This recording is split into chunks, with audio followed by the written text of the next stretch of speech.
Donk Nation, Jax and Janet's greetings and welcome to your Daily Dose of Donkey with Ginger. It's your boy, the Viking Donkey, bringing you some nonsensical Steelers talk. I'm all by myself this week, but it's okay. We'll keep it short. We'll keep it quick because really there's nothing going on in Steeler land. No offseason news to talk of right now. No big signings. No really additions of anything at all. Maybe we're looming the Aaron Rodgers decision. Pat McAfee show in Pittsburgh on the 9th. It's, 3 days away at this point? Maybe we'll hear a decision from Aaron Rodgers then, who really knows what's going on, what he's thinking when he's going to make a decision, if he wants to play and who he wants to play for. Steelers are kind of caught in limbo till then. Otherwise, really no big football stories. Today we'll break down the best safeties in Steelers history as I see them, and we will talk real quick before we get into that about free agents who seem to make sense for the Pittsburgh Steelers, right? Like you still have guys who are young, talented, potential cornerstone type of players like Asante Samuel Jr. out there, cornerback, and the Chargers like to take a lot from us, including Donta Jackson and all them. We could replace 1-1. We give them him. We take back a young corner in Asante Samuel Jr., who's dealt with a shoulder injury, but prior to that had pretty solid numbers. Still think he's only about 25 years old. So really young, talented kid who's had some success in the NFL, has missed a lot of last year, but a guy you could look into bringing in to help secure even more depth in this secondary and potential starter inside-outside type of guy. They also took Najee Harris. Maybe we take their starting running back from last year who had a pretty solid season in J.K. Dobbins. I know got injured again, has always been injured. But at this point, the Steelers need someone who is starter capable on this team because Jaylen Warren last year with increased reps showed decreased production, which is a scary thought. Gainwell's certainly not the answer. That means you need to bring in someone other than just relying on a rookie. We've done that before, and it did not work out extremely well. It didn't work out poorly. I mean, Najee had a good rookie season, but you'd like that veteran guy who has the ability to be the feature back just in case you happen to miss in the draft and don't hit on a solid, healthy guy. Like Najee was a solid, healthy guy, never an overperformer, never really a first round performer, but you don't want that risk. Dobbins is a great guy that fits there. Maybe potentially you look to add some more depth pieces. I know I can't think of his name right now, but there's a big defensive lineman that I think played last year in Buffalo. About 340 pounds would be a really good addition in the middle type of defensive lineman. And also, there's a couple offensive linemen out there who are fringe starter guys, and at this point, the Steelers should really look to signing them because as it stands right now, the Steelers have a couple fringe starters starting, but their backups, I'm not sure you can say any of them are starter level players or even fringe starter level players. We'll go that way because they have starters who are fringe starters. I don't know if their backups, any of them are fringe starters, and you cannot go into a season with zero depth on the offensive line, just relying on rookies. Last year, the Steelers had a little bit of depth on the offensive line, mostly provided by rookies, but, it kind of worked, but it really didn't, as the offensive line play led to the running game being less productive at the end of the year. So right now, the Steelers, it's that second tier of free agency, cannot wait till after the draft to address it because you don't know who's going to be left, which teams are going to sure up before the draft because that happens a lot. Right now, this was the really quiet week. Normally, the week and a half before the draft, it starts kicking up, and that I'd like to see the Steelers start kicking it up now to be that first team to get going on phase 2 of off-season free agency, as you'll call it. But now let's get into what is going to be the crux of today, and it's probably going to throw a lot of people into a tizzy. We are going to break down the best safeties in Steelers history. We'll go with the top 5 here. First, we'll start, of course, with the guys who just missed the list. And for me, that includes guys like Minkah Fitzpatrick. Had one really great year, one good year, 2 below average years as a Steelers safety. It's just not quite good enough to put you in a top 5 yet. Dude's getting paid a lot of money. That's not ever going to be held against him. He's had a great season. He's put up some pretty good numbers overall, with, like I said, the one great season standing out in particular. But recently, just not doing what you expect from a safety out there, not putting up over high performance numbers. I know Pro Bowls still came, but Pro Bowls are kind of a joke, so don't judge too hard into that. He is a guy I think can move firmly up this list, and depending on team success and how long he stays, could move up to a top, somewhere in the top three, maybe up towards the top. I don't know if he'll ever get to one or even two, but there's a good chance he can move up past three. So once we get past his name, some more names that get to be on my honorable mention list include the likes of Glenn Edwards, essentially the third safety in the Steelers in the 70s, played pretty good.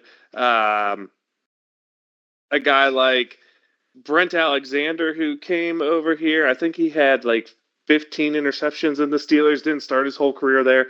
Yeah, he's a guy who played in the 2000s for the Steelers, got to play beside probably my favorite Steeler safety of all time, fifth round pick. Paid his dues as the special teams type guy, becomes a starter towards out there. Never really a ball hawk, but a solid in box linebacker or in box safety, that hybrid linebacker type before it was really a thing that was overly called that type of guy, but definitely that era, late 90s, early 2000s, that era of safety who was just not big enough to be a linebacker, but played like a linebacker, and that's Lethal Lee Flowers. Leaving him out of my top five really hurts, but I just can't put him in this group despite the memories I had of it. I loved watching him. I loved the way he played. He was what a Steelers safety is in terms of big. No, not really big, because it's 6'2", 230, but playing big, playing physical, that just slightly undersized dog in the fight that the Steelers always seem to have someone like that, like a Mike Hilton, that attitude guy. I love Lethal Lee Flowers. And here's where I'm going to cheat. So 4 and 5, we're going to start the list 4 and 5 together. What I'm going to say is we're just going to group these safeties, and there's 3 of them, as the other guys, right? They weren't the top 3, but they were the other guy who let the top 3 be the top 3. And depending on what era you're from, is which one you're going to pick above the others. Like if you're a 70s fan, obviously Mike Wagner is going to be the guy playing beside Shell. What Mike Wagner is going to be the guy who is, he was the best other guy. If you're about 10, 15 years older than me and the 90s, early 2000s was your heyday of Steeler fandom, you're going to say Darren Perry is the choice out there, right? I mean, he was a heck of a player, a heck of a job. I mean, an 8th round pick doesn't even exist anymore. He had 6 interceptions in the season before. He had a lot of good years in there. I remember Darren Perry towards the end. He's a guy who would definitely have to bring into it. He has 32 career Pittsburgh Steelers interceptions. He's the other guy, too, Carnell Lake, who's going to show up on this list a little later. But for me, the guy who gets those two get a tie for 5th. Because for me, the other guy that I remember being the other guy was Ryan Clark. He was the dude that let Troy Polamalu do what Troy Polamalu would do. It's like Troy wouldn't even say he was doing. Troy would go do something, and Ryan Clark would know to pick up the coverage duties on the backside. He was big physical enforcer when you were still allowed to hit receivers going over the middle. He was that guy that, to me, was the other guy that made the biggest difference. So I have to put Ryan Clark in there. Came over from Washington, obviously.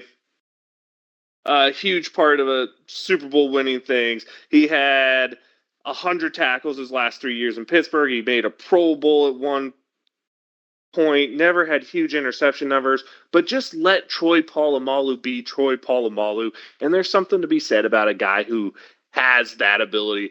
Just the football smarts. You get to hear him talk on sports news now. I don't know what you want to call it, but he's on one of those shows out there, one of the ESPN shows, I think, making a name for himself, putting his football knowledge out there for everybody to hear. Now we get into the guys, in my opinion. First for me is Carnell Lake. I understand cornerback safety hybrid, but I remember him as a safety. That's what he more went down to. He was just a great player, a 4-time Pro Bowler, first team All Pro. Just a really solid guy, put up really solid numbers, did what was asked of him, and was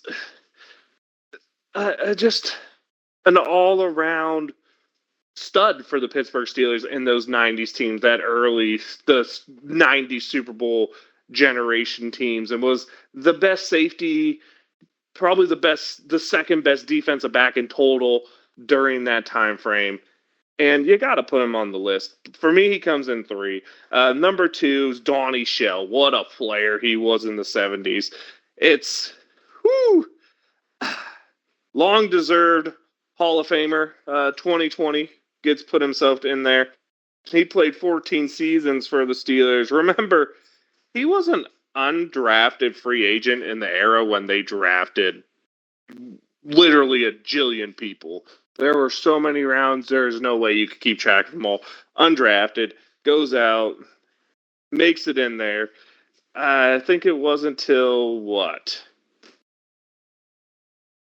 He was a starter starting in 77, right? And then just 5 straight Pro Bowls, 3 first team All Pros. Gets out there and he tallies, 51 interceptions over his career? I don't know how you really debate Shell being 1 or 2. I think the older people who maybe didn't like the new way of football wouldn't like Troy Polamalu over Donnie Shell, but I don't know how. The hair, the guy who is the picture of Steelers defenses through that era of superstars, doesn't get it because Donnie Shell was a great player on a great defense, but he wasn't the guy of the defense. Troy Polamalu was a great player on a great defense who was the guy. I don't know how the lovely locks of the flying Hawaiian, as they like to call him, doesn't get out there. I mean, coming out of USC, flowing hairs everywhere, just jumping over the line of scrimmage to make those short yardage stops that are just amazing moments in your mind. The rolling over 7 times interceptions against Baltimore, the not called interceptions on silly NFL rules, but just the moments Troy Polamalu brings, bringing championships along with him. First round draft pick, living up to everything the Steelers were hoping for. But always a guy, too, when you heard him talk, is just the soft, sweet voice just made you not think hardcore football player, but Troy Polamalu, the face of the Steelers defense through those 2000s, man. Just heck of a player. Honestly, probably wanted to play a little longer, but that was back in the era when the Steelers were cutthroat, so they would not let players dictate how long they wanted to play and pay them. They'd say, hey, we're done paying you. But, man, what can you say about Hall of Famers topping off the safeties list? Because, of course, that's the way the Steelers have to do it. The defensive ones have to be absolute studs. And ending with a 2-time Super Bowl winner, it can't change at all what you think. I mean, whew, Troy Polamalu, man, just sitting here. The reason I'm a little shocked on it is just you just think of the memories. If you're my age, a little older than me, hell, even the people who remember the 70s, if you were still hardcore into football, just the memories Troy Polamalu gave during an era, being one of those people who transformed the Steelers into champions for my generation. It's so awesome to remember everything you see about him, all those sweet interceptions, running down the field in like slow motion to block for James Harrison on the pick six in the Arizona Super Bowl.